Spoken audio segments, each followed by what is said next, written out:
Hi guys, welcome back. Still with Mr. G here, and we quickly want to look into the distributive law before we dive into the second law of exponents. And this law is important because as we move into other laws, you will see the need to apply the distributive law here and there. And it's important to understand the distributive law because you are going to use it actually for factorization, which is one of the key things that we will be discussing as well in this series. So let us start with this example. Suppose I want to calculate 5 times 3 plus 2. So obviously, because you guys are very smart, you know that BODMAS says, well, this is going to be 5 times 5 because you first add what is in the brackets. Now 5 times 5 is what? Is 25. But what if there's another way to do that? Example 2, let's take that as example 1. Suppose in this case now, instead of saying that, multiplying out, well, I still apply BODMAS, then what about distributing? What about distributing the 5 to the 3 and the 2? So that's what the distributive property means. I'm going to say that plus 5 times 2. What I've done here, I've made sure that 5 is being multiplied by 3. Why multiplication?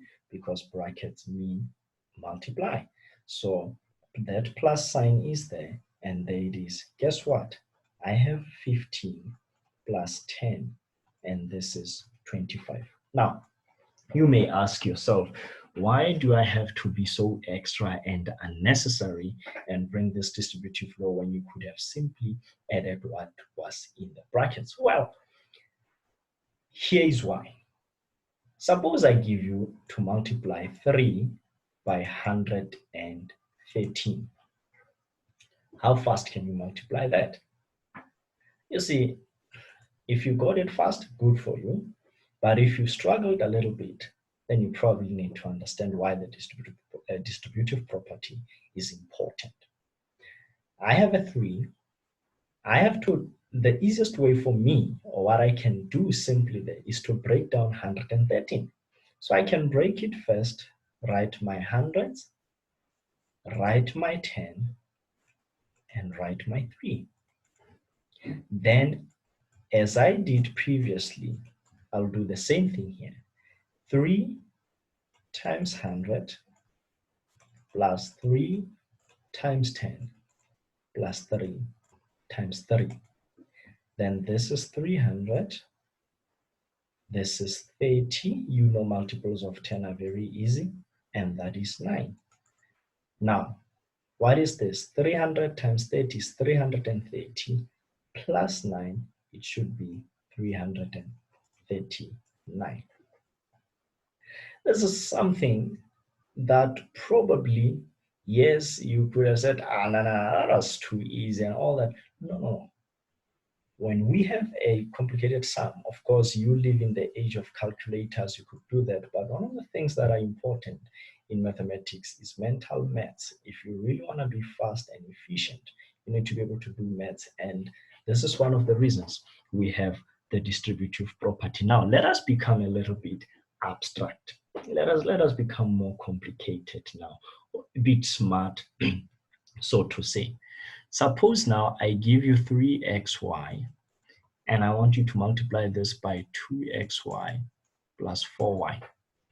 First of all, in this case, it's very pointless to try and simplify brackets. I know some of you are probably thinking, no. Well, the brackets can actually give me 6xy.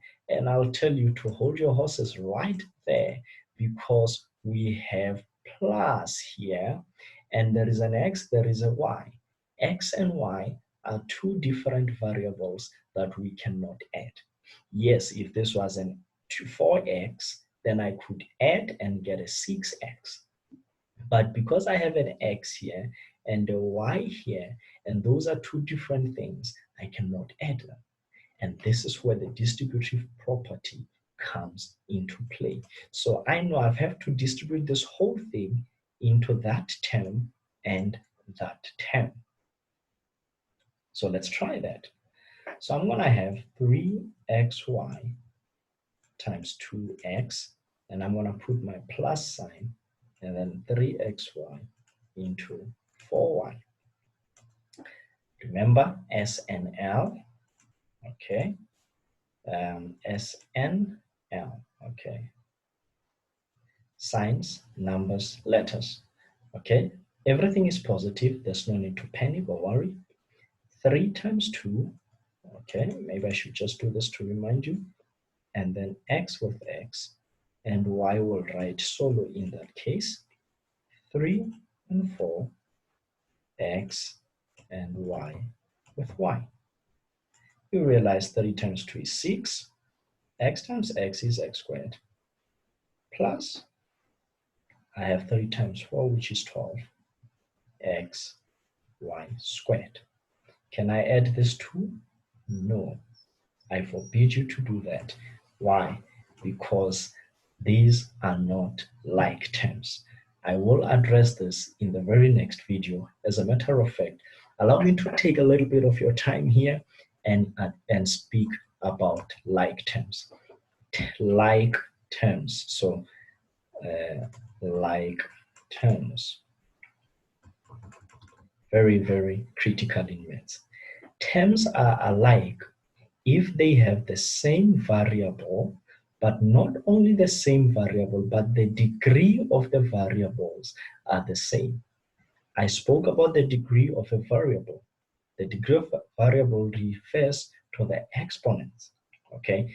If you look here, the degree of x is 2, but there the degree of x is 1. The degree of y here is 1. The degree of y there is 2.